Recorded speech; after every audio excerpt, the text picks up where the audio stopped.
আজকের রেসিপি একদমই সাধারণ, হয়তো অনেকেই বানিয়ে থাকেন, তবুও আমি কিভাবে বানাই সেটাই শেয়ার করছি। আজকে পেঁপে আর অল্প পরিমাণ মটর ডাল দিয়ে দারুণ স্বাদের একটা রেসিপি শেয়ার করছি।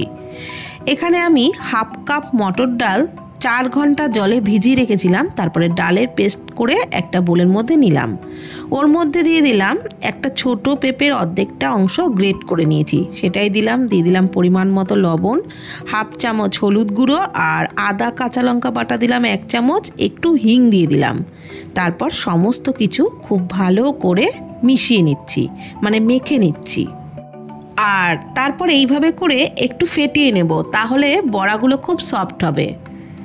খুব ভালো করে কিন্তু ফেটিয়ে নিয়েছি। এবারে কড়াইয়ে সর্ষের তেলের মধ্যে বড়াগুলো ভেজে নিচ্ছি। বন্ধুরা, ডাল বাটা, পেঁপে গ্রেট করা, এগুলো আমি আর দেখালাম না। এগুলো দেখাতে গেলে ভিডিওটা অনেক বড় হয়ে যায়, আর বড় ভিডিও অনেকেই দেখতে পছন্দ করেন না। তো সেই কারণেই ভিডিওটাকে ছোট করার জন্যই ওইগুলো স্কিপ করে দিয়েছি। এখন উল্টে পাল্টে বড়াগুলোকে বেশ লালচে করে ভেজে নিচ্ছি। গ্যাসের ফ্লেম অবশ্যই মিডিয়াম টু লোতে রেখে ভাজবেন, তাহলে বড়াগুলো ভেতর থেকেও ভালো ভাজা হবে। বড়াগুলোকে লালচে করে ভেজে নেওয়া হয়ে গেলে তুলে নিলাম, আর পরের ব্যাচে বাকি বড়াগুলোকেও ভেজে নিচ্ছি। এগুলোও লালচে করে ভেজে নিয়েছি, এগুলোও তুলে নিচ্ছি।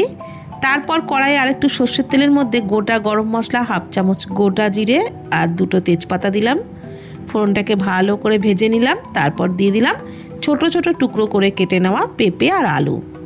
আলু আর পেঁপে দুটোই কিন্তু ডুমো ডুমো করে কেটেছি। পরিমাণ মতো হলুদ আর লবণ দিয়ে পেঁপে আলুও ভেজে নিচ্ছি।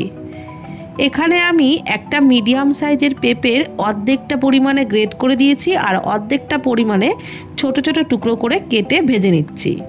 আর আলু এখানে একটাই দিয়েছি। এখন পেঁপে আলু ভালো করে ভেজে নেওয়ার পর এর মধ্যে দিয়ে দিলাম আদা, টমেটো, কাঁচা লঙ্কার পেস্ট, আর মশলার বাটিটা ধুয়ে সামান্য একটু জল দিলাম। জিরে গুঁড়ো, ধনে গুঁড়ো, হলুদ গুঁড়ো, কাশ্মীরি লঙ্কার গুঁড়ো, লবণ আর সামান্য চিনি দিয়ে মশলা খুব ভালো করে কষিয়ে নিচ্ছি। আর পেস্ট করা মশলার মধ্যে 1 ইঞ্চ আদা, একটা ছোট সাইজের টমেটো আর 3টে কাঁচা লঙ্কা। পেঁপের তরকারিতে কিন্তু বেশি ঝাল ভালো লাগে না, তাই 3টে মিডিয়াম সাইজের কাঁচা লঙ্কা পেস্ট তৈরি করে সেটাই দিয়ে মশলা খুব ভালো করে কষিয়ে নিলাম। গুঁড়ো মশলা, পেস্ট করা মশলা সব ভালোভাবে কষিয়ে নেওয়া হয়ে গেলে দিয়ে দিলাম পরিমাণ মতো জল। আমি এখানে নর্মাল জলই ব্যবহার করলাম, গরম জল আর দিলাম না। খুব ভালো করে নাড়াচাড়া করে নিলাম। তারপর কয়েকটা চেরা কাঁচা লঙ্কা দিয়ে দিলাম, আর হাফ চামচ মতো গরম মশলার গুঁড়ো দিলাম। ভালোভাবে নাড়াচাড়া করে নিলাম। এবার ঢাকনা চাপা দিয়ে 5 মিনিট মতন ঝোলটাকে ফুটিয়ে নেব, তাহলে পেঁপে আলু ভালোভাবে সিদ্ধ হয়ে যাবে। 5 মিনিট পর ঢাকনা তুলে নিলাম।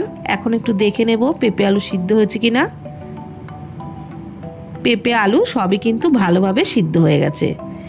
এইবার আমি ভেজে রাখা বড়াগুলো দেব। অবশ্যই কিন্তু পেঁপে আলু সিদ্ধ হয়ে যাওয়ার পরই বড়াগুলো দিতে হবে, কেননা বড়া দিয়ে একদমই বেশিক্ষণ ফোটানো যাবে না। বড়া দিয়ে ওই 1-2 মিনিট মতো একটু নাড়াচাড়া করলেই বড়াগুলোও কিন্তু একদম সিদ্ধ হয়ে যাবে। এবার নামানোর আগে দিয়ে দিলাম হাফ চামচ মতো ঘি। খুব ভালো করে মিশিয়ে নিলাম। নিরামিষ যে কোনো রান্নায় নামানোর আগে একটু ঘি গরম মশলা দিলে তার স্বাদটাই কিন্তু আলাদা হয়। খুব ভালো করে মিশিয়ে নিয়ে ঢাকনা চাপা দিয়ে 5 মিনিটের জন্য একটু ঢাকা দিয়ে রেখেছিলাম। তারপর পরিবেশন করে নিচ্ছি। তো বন্ধুরা, একঘেয়ে পেঁপের তরকারি না বানিয়ে এইভাবে পেঁপের তরকারি বানিয়ে দেখবেন, খেতে দারুণ লাগবে। তো ভিডিওটি কেমন লাগলো প্লিজ কমেন্টের মাধ্যমে জানাবেন। ফেসবুক থেকে দেখে থাকলে পেজটি ফলো করে নেওয়ার অনুরোধ রইল। ইউটিউব থেকে দেখলে চ্যানেলটি প্লিজ সাবস্ক্রাইব করে দেবেন। আজকের মতো এই পর্যন্ত। ভালো থাকবেন, সুস্থ থাকবেন, ধন্যবাদ।